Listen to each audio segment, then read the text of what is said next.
ஆனா இந்த செம்மணியை நாங்கள் மிகவும் சர்வதேசத்துக்கு கொண்டு போய் ஒரு மாற்றத்தை கொண்டு வரணும் என்றால் இந்த சந்தர்ப்பத்தை நாங்கள் விடப்படாது.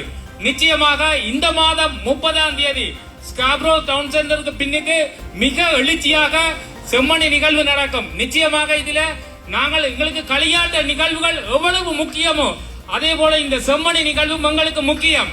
அதோட இந்த நிகழ்வுல எனக்கு இந்த சந்தர்ப்பத்தை செம்மணியை பற்றி கதைக்க தந்ததுக்கு தமிழ் காங்கிரஸ் பேரவைக்கு மிகவும் பெரும் நன்றி. ஏனென்று சொன்னால் இதுக்கு முதல் ஸ்காப்ரோல கன நிகழ்வுகள் நடந்தது. அன்றைக்கு நடந்த திருவிழா நிகழ்வுலையோ அல்லாட்டி மார்னிங் சைட்ல நடந்த உணவு திருவிழா நிகழ்வுல செம்மணியை பற்றி நாங்கள் கதைக்க எங்களுக்கு அனுமதி தர இல்லை. அங்க கதைக்கவே ஏலாண்டுட்டாங்க. அது மட்டும் இல்லாமல் ஒரு வேதனையான ஒரு சம்பவத்தை நான் சொல்றேன். இந்த துண்டு பிரசதம் இந்த செம்மணியை பற்றியான இந்த துண்டு பிரசதத்தை கூட கொடுக்கவே இல்லை எங்களை.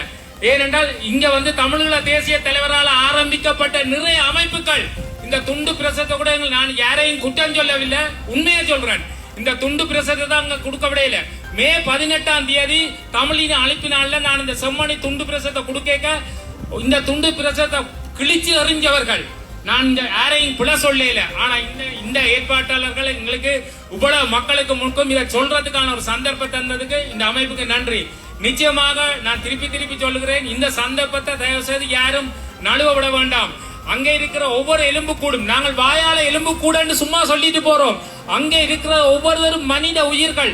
பாடசாலைக்கு போன சிறுமிகளும் ஏதோ ஒரு தேவைக்கு வெளியில போனாக்களும் ராணுவத்தால கடத்தப்பட்டு ராணுவம் இபிடிபி உடைய போட்டாலும் இபிடிபி ராணுவத்தின் உடைய போட்டாலும் மாறி மாறி கொலை செய்தது. அடிச்சதும் துவக்கால பின்னால் அடிச்சதும் அப்படிப்பட்டது.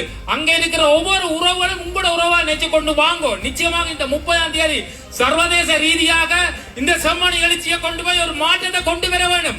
நாங்கள் இப்ப சிங்கள அரசாங்கத்துக்கு எதிராக போராடுறதா அல்லாட்டி இங்க இருக்கிற தலைவரால் ஆரம்பிக்கப்பட்ட அமைப்புகளுக்கு எதிராக போராடுறதே தெரியாம இருக்குது. எந்த மக்கள் நிற்கிறீர்கள், கட்டாயம் வேணும். இந்த நிகழ்வு நடக்கத்தான் வேணும். எங்களுக்கு களியாட்ட நிகழ்வு வேணும். கடும் சண்டை நடந்து கொண்டிருக்கிறது, ஜேசி குரு சண்டை. ஒரு வருவார்கள் உலகத்தில் எல்லா நாடுகளும் அங்க நேரடியாக இந்த நிகழ்வை பார்ப்பார்கள். ஒரு மாற்றத்தை கொண்டு வரணும். தயவு செய்து உரிமையாக கேட்கிறோம். இந்த மாவீரர்களை நெஞ்சில நிறுத்தி உங்களுக்காக அநியாயமாக துவக்கண்டா என்னென்று தெரியாமல் செம்மணியில் இறந்து போய் எலும்பு கூட இருக்கிறவர்களை ஒரு காலம் நெஞ்சில நிறுத்தி கொண்டு நீங்கள் வாங்கோ. நன்றி. இந்த செய்தி உள்ளிட்ட மேலதிக விரிவான செய்திகளுக்கு www.behindmenews.org என்ற எமது இணைய பக்கத்தினை பார்வையிடவும்.